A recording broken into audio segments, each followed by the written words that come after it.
देखो, किसी भी देश की तरक्की के लिए वहां का युवा बहुत इंपॉर्टेंट होता है। युवा नए नए आइडियाज आते हैं, जोश में रहता है, जुनून में रहता है। कई कंट्री डेवलप्ड हो गई, हमारा देश डेवलपिंग में ही जा रहा है। यहां का युवा क्या कर रहा है? यहां का युवा सिर्फ हिला के सो रहा है। आधे के दिल टूटे हुए हैं, चकनाचूर। और सबसे बड़ी इंपॉर्टेंट है एजुकेशन। एजुकेशन हर सिचुएशन से लड़ना सिखाता है। यहां का युवा एजुकेट ही नहीं कर पा रहा खुद को। एक से एक योजना लेके आ रहे गवर्नमेंट की, युवाओं को हम आगे बढ़ाना चाहते हैं, तरक्की करवाना चाहते हैं। तुम बहनचोद कुछ नहीं चाहते। सबसे पहले तो एजुकेशन सिस्टम को सही करो यार। देख रहे हो आप एजुकेशन सिस्टम कितना खराब है हमारे देश का।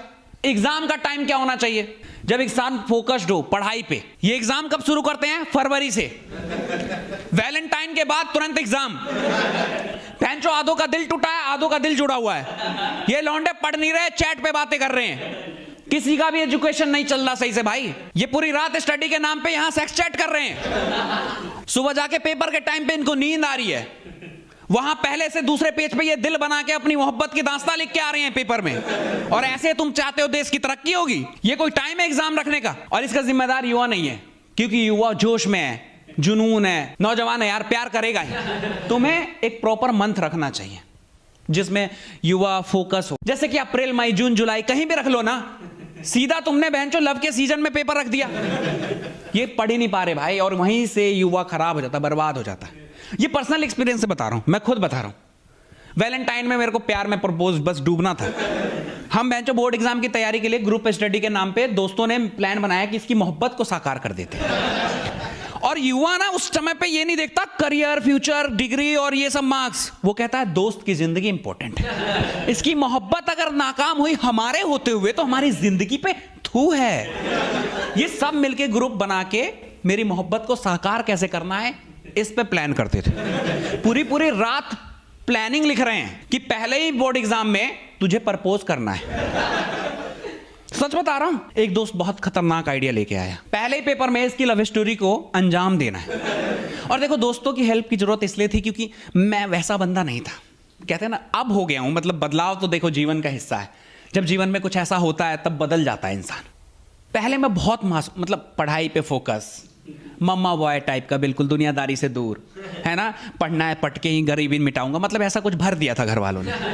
तो मैं पूरी पूरी रात पढ़ता था, फोकस था। और ऐसा लड़का नहीं था कि कहीं भी दिल फेंक नहीं देते। देखा आपने बहुत से रैंडम, मैंने एक दोस्त को देखा चलती बाइक से, उसे रैंडम लड़की दिख गई, उसको जाके बहनचो बोल रहा है कि मेरी दादी मुझे परियों की कहानी सुनाती थी कि जब तू बड़ा होएगा तो तेरे खूबसूरत सी परी आएगी जो तेरी जिंदगी बदल के रख देगी। वो परी आप हो। और लड़की इंप्रेस भी हो गई। दिल फेक आशिक था भाई, और रैंडम वो मारता था ये सारी लाइनें। मैं ऐसा नहीं था। मेरे को अगर प्यार भी है तो मैं बता नहीं पाता था। और ये बात मेरे दोस्तों को पता थी, तो उन्होंने प्लान बनाया कि फिट कर देंगे तेरे को। तो उन्होंने कहा कि खून से लव लेटर लिखना है। मेरी गांड फट गई, हिम्मत भी नहीं थी ना। मैंने कहा खून पागल है? कहता है कह रहा हलाल मीट शॉप से मुर्गे का खून लेके आएंगे। खून लाल ही होता है, किसी को पता नहीं लग रहा, तू बस हाथ में पट्टी करवा लियो। मैंने कहा बेहतरीन भाई, अंदर से तो आप चाहते हो ना कि आपकी मोहब्बत तक आपकी बात पहुंचे। मैंने कहा ठीक है, कर लेते हैं बेंच। अब उन्होंने लव लेटर लिखा और अगले दिन पट्टी वट्टी करवा के मैं स्कूल पहुंचा। वहां एग्जाम के पहले फैल गई बात कि राहुल ने अपने हाथ को काट के मोहब्बत का इजहार किया है। जाके उनसे लव लेटर दे दिया। और यार देखो, पहले से ही मैं उसको देख के मेरी गांड फट जाती थी। हाँ, ऐसे पता नहीं क्या रोंगटे खड़े हो जाते, जो कहते हैं ना प्यार नहीं है, मुझे एहसास है उसका। होता है, सबको होता है भाई जीवन में। उसको देखते ही मैं मतलब कांप जाता था। कांपना कहते हैं ना, जो मतलब अलग ही डर, प्यार, मोहब्बत, फीलिंग जो एक्सप्रेस नहीं कर सकते, कुछ ऐसा एहसास होता था। एक तो क्लास की मॉनिटर थी, थोड़ी स्ट्रिक्ट विथ ब्यूटीफुल, है ना। स्ट्रिक्ट ब्यूटीफुल एकदम डेडली कॉम्बिनेशन था। और मतलब उसके चेहरे पे लग रहा था कि मतलब मुझे खा जाएगी वो, है ना। वो हाथ में ऐसे लेके आ रही थी, जिसका फोकस होता है, गोल होता है, लक्ष्य होता है कि मुझे ज़िंदगी में कुछ करना है। तो वो पेज लेके आती है और मुझसे कहती है हेलो। पहली बार वो मुझे ऐसे बोल रही थी और मैं, तुम्हारा भाई, एकदम समझ नहीं पा रहा क्या करे क्या नहीं, कान फटी पड़ी थी। सीधी बात बताऊं। मैंने कहा हाँ। कहती है ये लेटर तुमने लिखा है? मैंने कहा मुझे नहीं पता। तो कहते ये तुम्हारे दोस्तों ने दिए कि तुमने लिखा है। मैंने कहा उन्होंने लिखा होगा। तो कहता तो पट्टी तुम्हारे हाथ पे क्यों है? मैंने कहा अब तो फंस गए। मैंने कहा बस। और देखो एक मोमेंट क्रिएट होता है ना, उसके चेहरे पे भी था कि हाँ यार कितना मासूम है यार, मतलब मना कर रहा है, डर रहा है। तो कहते जिंदगी भर ऐसे ही डरोगे मुझसे? मैंने कहा हाँ, गांड फटी में जीवन बिता दूंगा, तू हाँ तो बोल। कहती है पर ये सब हम एग्जाम के बाद करें, विच इज गुड। वो फोकस थी, उसे पता है एजुकेशन इंपॉर्टेंट है, पर हम लोड़ू हैं। लोड़ू क्यों रखा गया है? हम लौंडे यहां से थोड़ी सोचते हैं, यहां से सोचते हैं। उसने इतना ही बोला, मैंने बस एक्सेप्ट कर लिया। पर मैं प्यार में डूब चुका था कि अब तो मेरी हो गई। मैं दोस्तों को पार्टी दे रहा हूं, मैं अपने अपने सपने अपने सजा रहा हूं, मतलब बुक यहाँ हाथ में और मैं खोया पड़ा हूं। हाँ, कुछ भी कोई फर्क नहीं और चिंता भी नहीं है कि मतलब एजुकेशन का क्या होगा, कुछ नहीं है ना, पेपर में कुछ भी लिख के आ रहे हैं। 85 से अब नंबर लाने वाला सीधा 50% पे डेड। समझ रहे हो? जो सपना एक देखते थे ना, गोल की लक्ष्य है, उम्मीद, हाँ ये करूंगा, मैं जीवन में अचीव करना चाहता हूँ, कॉलेज जाना चाहता हूँ, लाइफ को एक्सप्लोर करना चाहता हूँ, वहीं भागना चाहता हूँ, दौड़ना चाहता हूँ, कूदना चाहता हूँ, जीना चाहता हूँ, है ना? सब इंस्पायर्ड है यार इस डायलॉग से, है ना? रणवीर कपूर के। तो कोई काम नहीं करना चाहता, सब ये जीना चाहते हैं, है ना?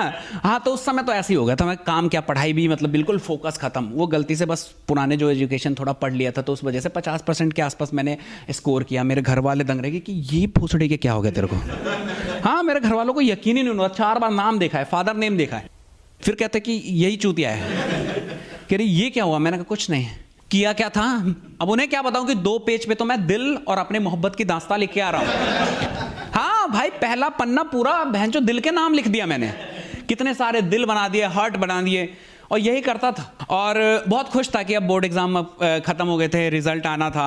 उसने बोला था कि एक बार रिजल्ट आ जाए और फिर स्कूल वगैरह। हमारी थोड़ी थोड़ी बात होती थी, लाइक उसका पर्सनल नंबर नहीं था तो उसकी माँ को कॉल कर देता था, मतलब आंटी को कॉल किया, और आंटी मुझे अच्छी बातें कहती थी कि अभी बुलाती हूँ पुलिस को, अगली बार कॉल आई तो तुझे कुत्ते की तरफ पिटाऊंगी। हाँ, और उम्र है तुम्हारी ये आशिकी करने की जो तुम कर रहे हो। मैंने कहा आंटी बहुत भोली है वो नहीं समझती, है ना? तो अपने कंटिन्यू वो थोड़ी बहुत बातचीत हो जाती थी, और हमारा डिसाइड हुआ था कि रिजल्ट आने के बाद हम एक जगह कॉलेज में लेंगे एडमिशन, और ये सारा चीज़ होगा जो भी है प्यार के साथ। तो रिजल्ट आया, मैं 50, वो 85 से प्लस। उसको कॉलेज मिल गया, मुझे कॉलेज वालों ने कहा मारा। अपनी मोहब्बत वहीं डिस्टेंस क्रिएट हो गई। लड़की भाई देखो सिंपल सी बात है, हर तरीके से जज करती है। उसने मुझे कहीं ना कहीं हाँ बोला था, वो जज करके कि एटलीस्ट ये पढ़ने में तो तेज है ना, कुछ कर ही लेगा जीवन में। जब उसने मेरे मार्क्स देखे, फीलिंग चेंज्ड। यही होता भाई, प्यार करो पर अपने काम पे भी फोकस रखो। हम लड़के हैं ना भाई, पढ़ाई से भी जज कर लेती हैं लड़कियां। अब वो टॉपर थी भाई, मुझसे क्यों ही पढ़ती। उसने बहुत प्यार से बोला कि राहुल, मेरे पापा के ना कुछ सपने हैं और उन्हें साकार करना चाहता हूँ, मैं अभी नहीं करना चाहती प्यार, आप में कोई कमी नहीं है, I know you are perfect, और बट मैं सच बोलूँ ना, यू डिजर्व बेटर। और ये बहुत कॉमन लाइन है ना, लड़कियां बहुत ब्रेकअप करने से पहले बोल देती यू डिजर्व बेटर, क्योंकि से already get better. Thank you so much guys.